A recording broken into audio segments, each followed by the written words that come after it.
When watermen went out to harvest their catch of the day, while farmers went out to seed their fields, and when commuters drove to work, they tuned into one man for 10 years. Yeah, it's Big Don O'Brien. Big Don O'Brien, described as a legend and as the voice of the Eastern Shore, Big Don was who everyone would turn to for a laugh.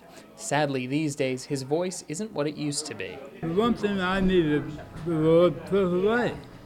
Don has been off the radio for a year and a half following a diagnosis of oral cancer. But in his 40-year career, Big Don hosted TV shows, radio shows, and was even a weatherman. Well, the early indicators are indicating indications of an inch. Maybe 2. Danger, danger, danger. He came to Delmarva 10 years ago and struck a chord with locals. He just became a spokesman for the people. He just was against big government and wasteful spending and lazy people. O'Brien would often create songs that spoke to life on the Eastern Shore. Reeling tongs, he works all week with a back that's strong. Or his hit song, Dover Bridge.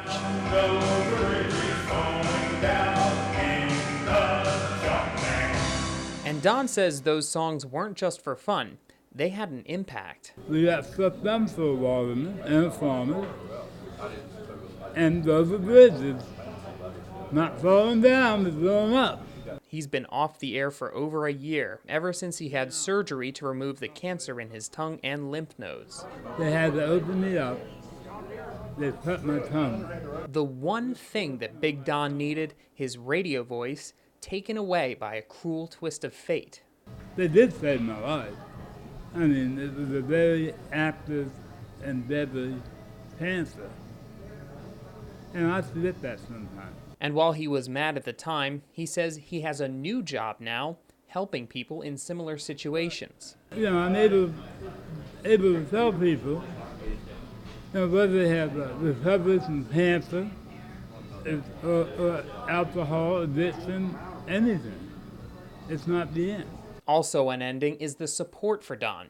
T-shirts have been made, and at MTS Broadcasting in Cambridge, here's Gladys Knight and the Pips, 107.1 The Duck. Manager Troy Hill says people want to hear Big Don again. Whether it's a small bit in the morning or a small bit in the afternoon, they're going to tune in for that bit because they want it. They're craving it.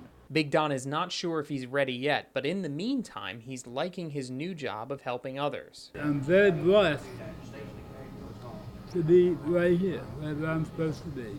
A place he calls home. Reporting on the Midshore, Tyler Butler, WBOC News, Cambridge.